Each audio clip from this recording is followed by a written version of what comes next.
Thanks for staying with us. And I have two friends here again, two consular officers. We have from the American Citizen Services Chief Pauline Kastner. Hi, good morning, Vernon. How are you? Good to have you. So glad to be here. This is your first time? It is my first time. So happy to be here. But I look so seasoned. I don't understand. And we also have Anne Redolin. Did I get it right? Yes, you Redolin did. Fraser. I got it right. How are you? Good to have you. It's good to be here, Vernon. And listeners, we will be taking your calls later on in the program. Ladies, good to have you. What we're going to start off with today, and I'm sure you have quite a bit of information that you want to share with our listeners. I think probably, Pauline? I do. I have a lot of information. Well, as some of you may have noticed out there, we've started a new anti-fraud campaign. And this is really important to us and to all of our Jamaican travelers, because what we want to encourage is people to apply the right way for a visa and not to use fixers. Because what happens is you have qualified applicants who use fixers and then they end up getting denied. And that's the worst possible thing from both our sides. And Vernon, actually, I have a gift for you. You said fixers. Fixers. That sounds like persons might believe we're talking about somebody who fixed their motor car, Who is a fixer now? Well, it's a little bit like that. You have people out there who say that they can get them visas and they really can't. Oh. And so that causes problems because they come in thinking that they have to tell us particular things, and they don't. If they had just told us the truth, they would have been qualified for a visa. Oh, they can't fix up a thing. That's exactly right. And I know what happens to you when you try to fix up a thing with this fixer, man. You could end up where your business could be fixed for a very long time. That's the problem. And we don't want that to happen. Absolutely. So we go through the easy way? We just go through the easy way. You just apply online. You follow all the directions. You come on in. You tell us exactly what you want to do. And most people get their visas. We want to encourage valid travelers to the U.S. And by the way, you have something to give me. What are you going to give me? I do have something to give you. I have a gift for you. It's a little pen that I wanted to pass to you to remind you of how important this is. I get my pen. Let me see. All right, there it is. Whoa! Hey, this is something. It says apply for your U.S. visa with just a few clicks. But I'm clicking, but nothing is happening. And it has your website, kingston.usembassy.gov. A lovely blue and white pen. Thank you very much. You are so welcome. You're welcome. Right.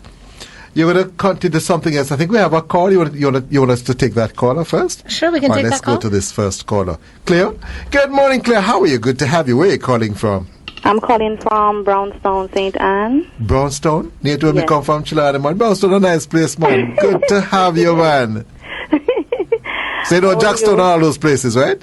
Pardon me? You know Jacksontown and Stewart Town. Yes, I have. Yeah, Yes, man. I have. You go right ahead. Okay, I just want to ask a counselor question, please.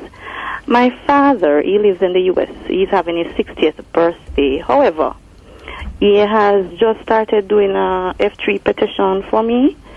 I just want to know is it possible for me to apply for a visiting visa still, even though he's doing the F3 petition.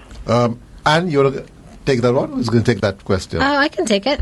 Hi, Cleo. Congratulations to your dad on his 60th birthday. That's wonderful. Thank you. Yeah, you can actually have two different types of visas going at the same time. The F3 does take a little bit of time, and we recognize that sometimes there's events that take place where people need to travel earlier. So you can apply for a visitor visa at the embassy. Just my only thing that I would say is be really careful to follow the regulations of the visitor visa. Don't stay for too long, because that can affect you later on when they are processing that immigrant visa for you. Okay. So it is possible for me to file, even though he's doing the F3. Yeah, that's right. You can still go visit, just as long as you maintain within the rules of that visitor visa.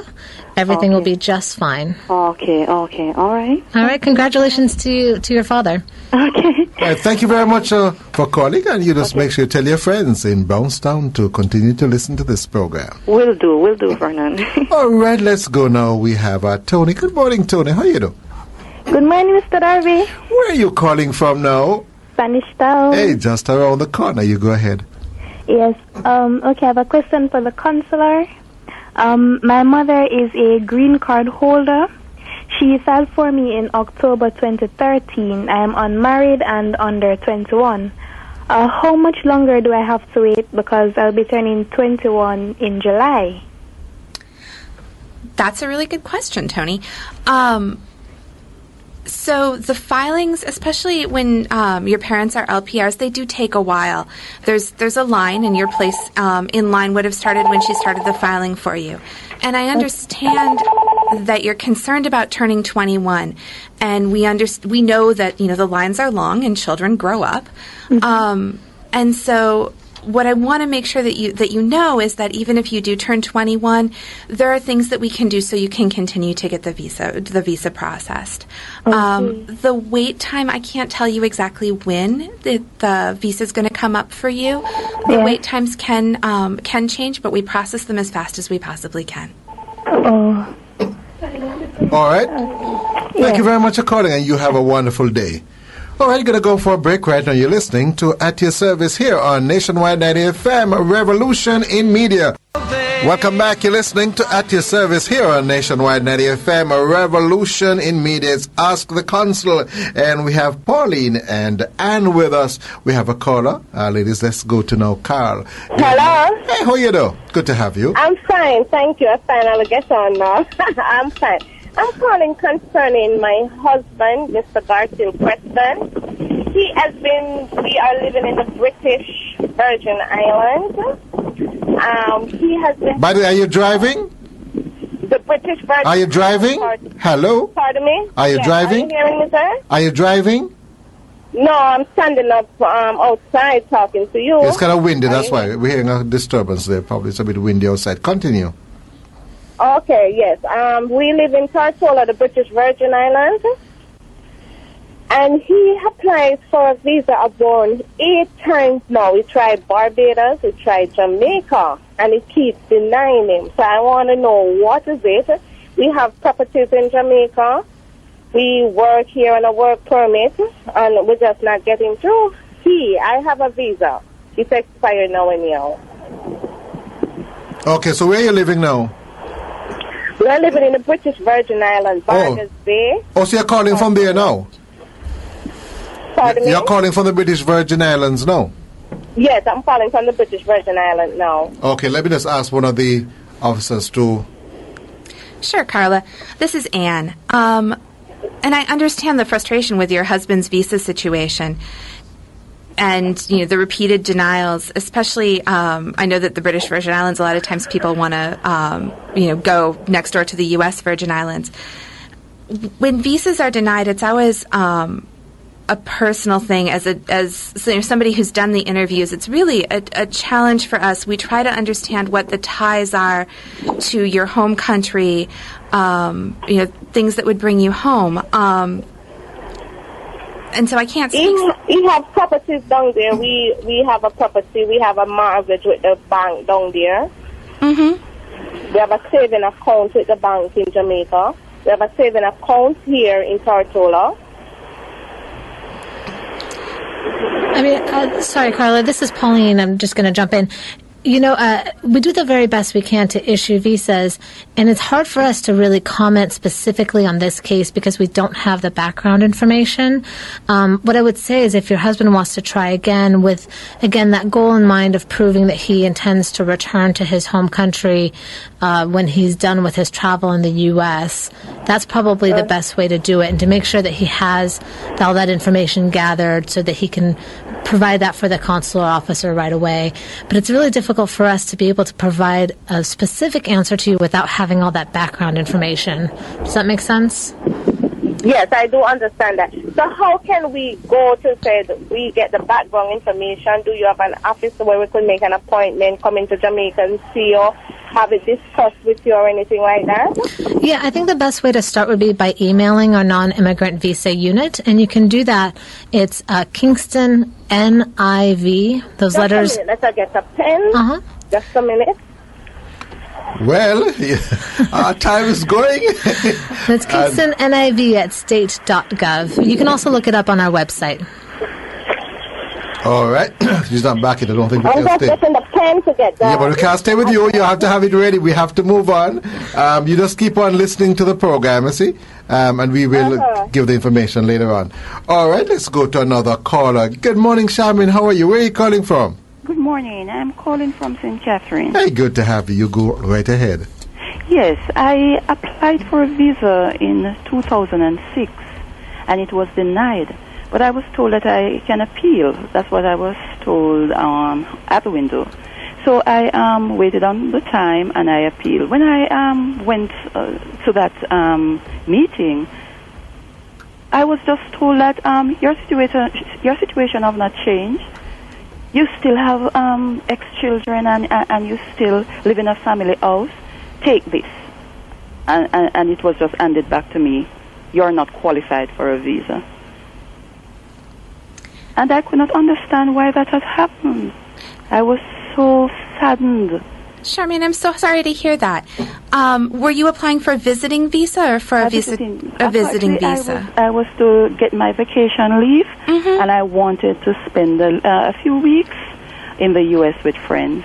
Okay. And I did apply, and it was I was questioned who the person I'm going with, if this person is married, and when if the person this and if the person that. Anyway, I answered all those questions. Okay. And the person who I was going to would be my daughter's uncle. Okay. But I don't know if it's because some male, some persons were saying some male, and I was going to take my daughter with me also because I also applied for my daughter. So when you apply again for a visa after you've been denied the first time, it's actually a new application. It's not an appeal, so it's a whole new slate.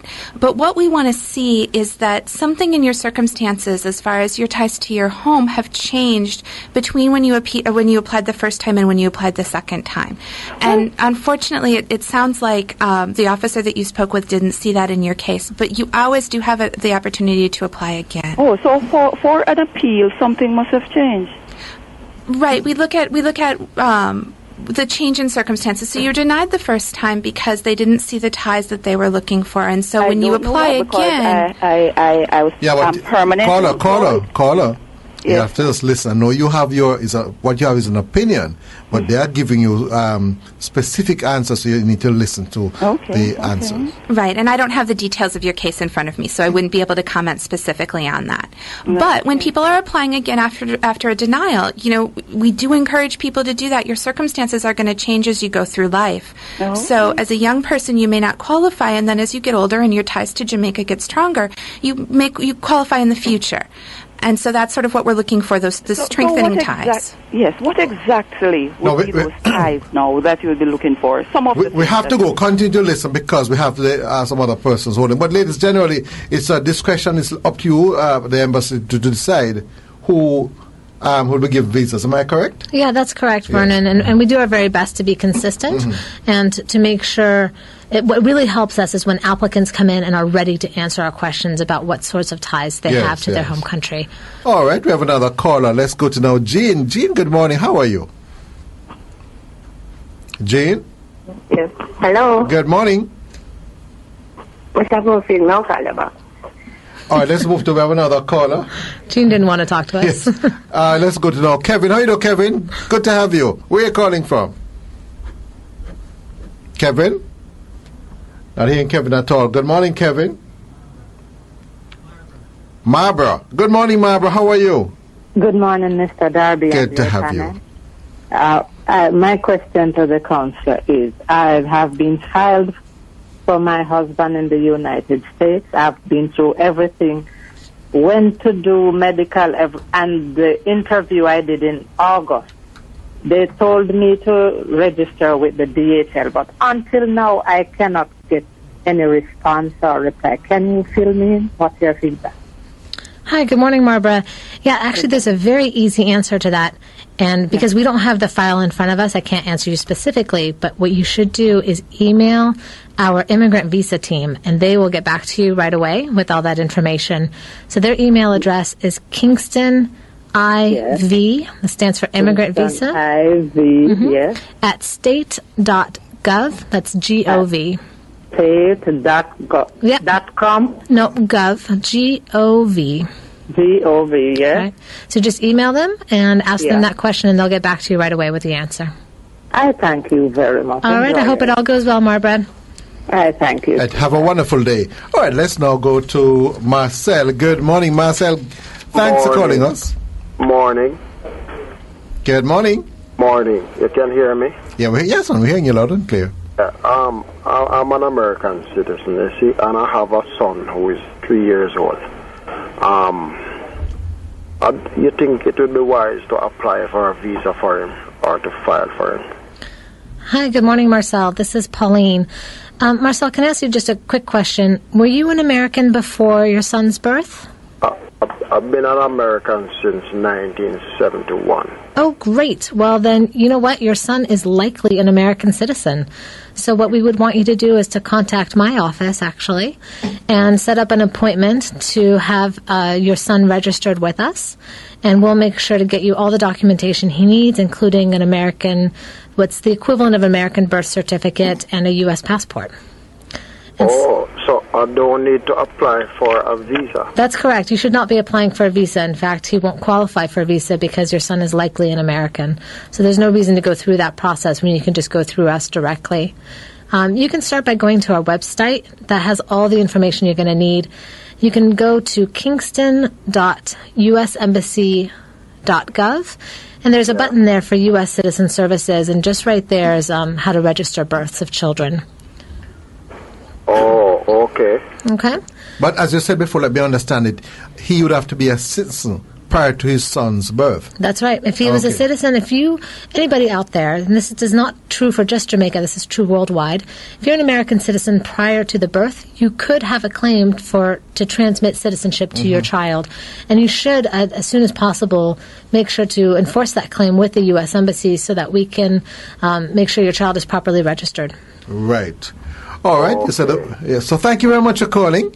Yeah, big up on the boss, the big man who always come on and say, you're so nice. He's classic, you know. You mean Mike Schimmel? Oh, he's something else. Good guy, man. Good guy. He's awesome. Yes. All right, thank you very much for calling. Going to go for the break right now. You're listening to At Your Service here on Nationwide 90 FM. Welcome back. You're listening to At Your Service here on Nationwide 90 FM. A revolution in media is Ask the Consul, and in studio with me is Pauline Kastner and Anne-Redolin Fraser. We have a caller online. Let's see who we have online. Lorna, how you doing? Yes, I'm good. Good to have you. Where are you calling from? I'm calling from St. Andrew. Hey, good to have you. Go right ahead. Yes, good morning to the council. Good morning. Good morning. Yes, some time ago I applied for a visa. When I went there, I made a mistake with the date that I last applied for the visa. And she said, didn't know we would find out. I was like, I made a mistake. I'm sorry. And then she said, is anything changed in your time for Jamaica? I tell her not as yet, but I'm planning on buying a home, and I know I'm purchasing it. Is it possible for me to come and apply again? This is Anne, and Lorna, absolutely it's possible to apply again. It does sound like there's been a change in your ties since your last application, so we'd be happy to see you. You can look on our website at kingston.usembassy.gov for government to find out more information about how to apply and make an appointment. Okay, thank you. I just want to know because I made a mistake. I just don't want that to be a barrier in my way to come back. Okay, yeah, I understand. And do it correctly this time, and you can explain that to the officer at the interview. Okay, all right. Thank you. All the best. You have a wonderful day. Let's go now to Andre. Good morning. How are you? Good morning. Good to have you. Where are you calling from? I'm calling from Portmore. Yes, go right ahead. So my father is a legal permanent resident in USA, and he also filed for me. Now, the issue is I currently want to study abroad, which means I'll have to apply for a student visa. Will the fact that I'm being filed for affect the ability to attain a student visa? Andre, this is Anne answering your question. Congratulations on studying abroad. Where are you planning on studying? Either NYU or Coney College or FIU. I'm going to send my application soon. Okay. Okay, well, good luck on the application process. And to answer your question, no, the filing should not affect your student visa status. As long as you have all the other documents together for the student visa, you shouldn't have a problem. We understand that, like Pauline had said earlier, the filings take time and people's lives go on while they're waiting. And so you can work with the school to make sure you've got all the documents together for the visa interview, and our website has information on that as well. Okay, thank you. And one more question. Will my visitor's visa be affected by me applying for the student visa? No, not at all. You're allowed to have them both at the same time. Okay. Thank you very much. Okay, John, you have a wonderful day, and thanks for calling. All right, let's go to another caller. John, good morning. How are you? Good morning. Good morning. Hello. How you doing? I'm fine, thank you. Good morning to yourself and the visitors from the U.S. Embassy. Good morning, John. I have two questions. All right. One, my friend's son went to the United States September last year on a visit with his girlfriend, and they've been going back and forth. He has been visiting her a couple of years, and she has been visiting. They decided to get married up there. They got married in April of this year, which meant that he overstayed his 6 months. The plan was, as I understand it, was that they would get married and he would come back home and wait for the filing process to take place. His wife, now, she is a green card holder. She would not be eligible for citizenship before 2016. However, he got sick, and his return to Jamaica was delayed. He had the return ticket and everything, but he was not able to use it. Anyway, he got better and finally came home in August this year. So it meant that he was a little under a year, but over the 6 months. How will this affect him? Will he be able to travel again to visit his wife, family? Because he has family there as well. How will that affect him? Okay. So this is Anne answering your question. Is his wife filing for him now? Pardon? Is his wife filing for him right now? She's going to. She has not yet, because she's not yet a citizen, and she was told, I understand, that it would be better to wait until she was a citizen to file for him, which meant that it would be processed quicker. To file for him as a green card holder might present some problems. Let me interrupt you. Is he listening to the program now? Because if he's involved, it would be best, if he calls and or if he's listening to the program now. Because you're not directly involved. No, I'm a friend of his father's. Well, it's best that he calls, because they might want to ask him questions that you don't know. So it's best that he calls the program. Well, I've been pretty familiar. You can ask me. Seeing that I'm on air now, let me just give you sort of relay the thing to him as well. Sir, let me just give you sort of some general information about his case. Anything specific, we really would have to talk with him. But as far as the filing, she can certainly file for him, and when his interview happens, we'll have to work through that overstay. So he's going to have to be prepared to answer some questions about why he was in the United States longer, and it'll be something that he'll have to work through with the officer. But she should certainly file the papers and look to regularize their status that way, because they're married, they are going to want to live together, and we understand that. So he'd have to work through with that after the filing comes current. All right. It's best for her to file now then, and not wait until she becomes a citizen. That's a decision that she's going to have to make. And she may want to talk with... Either way, right. She doesn't know the proper thing to do. She can choose either, and there's going to be benefits and drawbacks to either one, and so she's going to have to speak with someone in the United States about which is better as far as when to file. Okay. All right. All right. The other question, I remember I told you, there are two. Yeah, but you have to make it 0.1 second. We have lines of full.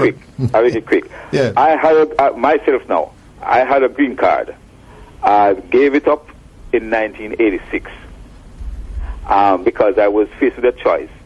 Either stay in the States or give it up. right? I was working here, and I couldn't leave the job that I had at the time.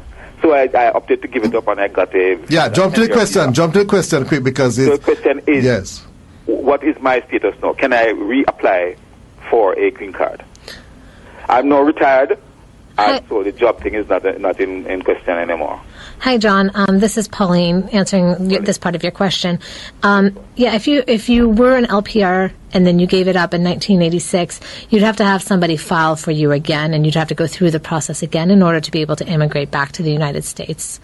So you'd have to have family members in the United States who would be willing to file for you. You'd have to go through the process again.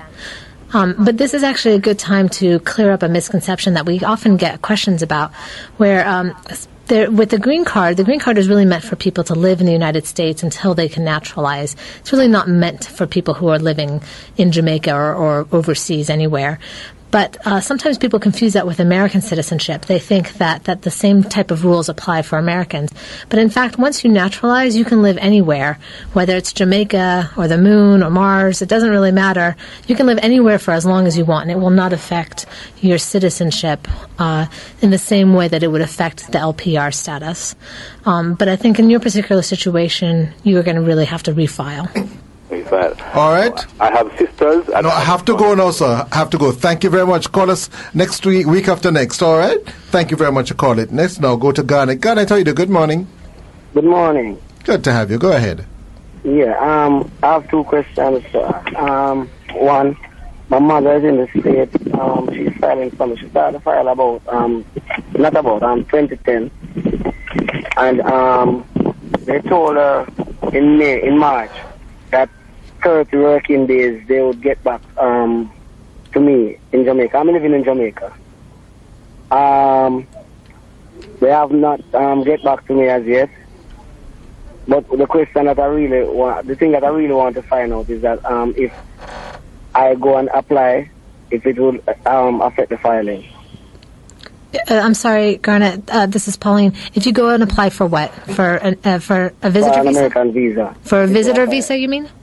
Yeah. No, it won't affect having a visitor visa while you're being filed for. They're two separate things. It will not affect each other. But as we've talked to other people earlier on the program, the thing that's really important if you do get that visitor visa is to make sure that you use it the right way. Because as with John's friend's son, if you overstay that visa, that can affect the filing later on. It just can slow things down a little bit. So you can apply for a non-immigrant visa, that's what we call it, or a visitor visa. But just make sure that you stay within the rules of that visa.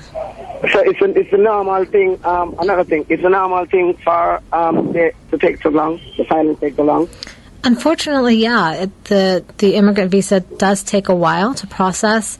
If you want to find out specifically about your case, though, I encourage you to email our office at kingstoniv@state.gov. They might be able to give you a better readout of exactly when your case will come forward. Okay, thank you. All right, best of luck. All right, thank you very much for calling. Let's go to another call. I think we can take another call before we go for the break. Judith, good morning. How are you doing? Good morning. I'm okay. Hey, good to have you. You go ahead. My question is that I am married for 14 years and my husband is in New York, right? But my husband is filing for me, but it's been from 2008 that embassy told me that the visa number was ready. But I think they have some problem with the support form. But my son is a citizen now and want to do an application for me now. Is it possible for him to go ahead and do it without any complication from the agency? Judith, this is Anne. He certainly can file for you. Did you ever come for an interview for the previous filing in 2008? No, I did not. You didn't. Okay. So that filing has likely expired by this point. We don't keep them open forever. So your son can certainly file for you. He would have to just start the same process from the beginning, but there shouldn't be any complication because of the earlier filing.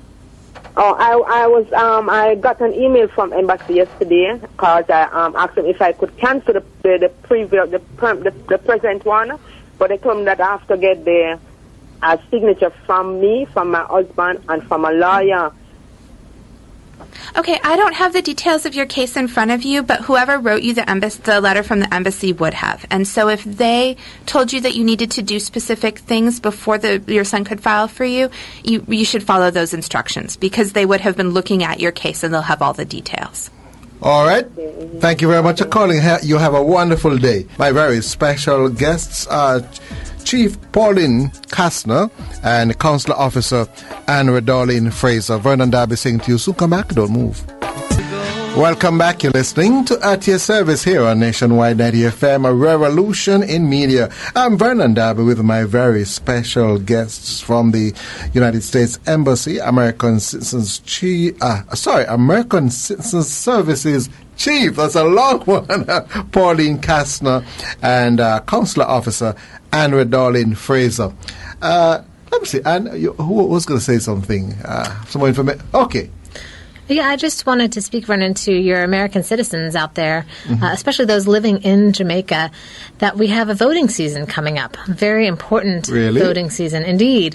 The House of Representatives and the Senate are both have representatives that are going up for the vote. And so I want to remind people that they can vote from Jamaica and that despite the fact that they're absentee citizens, we don't want them to be absentee voters. We do want them to be absentee voters. So they can go to our website, which is FVAP.gov. That stands for Federal Voting Assistance Program. And there they can find out all the information for voting for their particular state. The other thing I want to remind American citizens who are living in Jamaica is that they can always renew their passports at the embassy. We also offer assistance for people who need help with federal benefits or Social Security. And, of course, we want to remind people to enroll in our Smart Traveler Enrollment Program.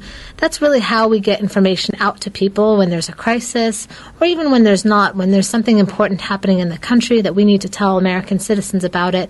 That's the way we do it. And, again, that's called the Smart Traveler Enrollment Program. They can find out about that at travel.state.gov or at our website, which is kingston.usembassy.gov. Right, there you have it. And I just remember all your troops abroad. I want to wish them all the best and hope that God will keep them safe. Because I know you have troops all over the world fighting to protect the freedom, not just for Americans, but freedom in the world. Indeed, and democracy. Yep, that's absolutely right. So I want to remember all those soldiers who are out there fighting, putting their lives actually on the line. And you say hi to Mr. Shamel for me, my good friend. My listeners are up right there, falling in love with him. And by the way, it wasn't last week. I had a wonderful time there at the ambassador's house. Oh, it was lovely. Yeah, we had a reception to thank all of our amazing contacts in Jamaica, folks who help us make the work we do a little bit easier. So it was wonderful to have you there, Vernon. Yeah, I had fun. And then you recognize, I think, someone from the... Yeah, we recognize some folks from the the Registrar General's Department. Yes. And also a representative from the Jamaica Tourism Board. Her name is Margaret Jones, an amazing woman working out of Montego Bay. So big up to Margaret Jones. Yes. I had fun. When is the next one? In 2 weeks. Seems so far away. 2 weeks? I'll be there.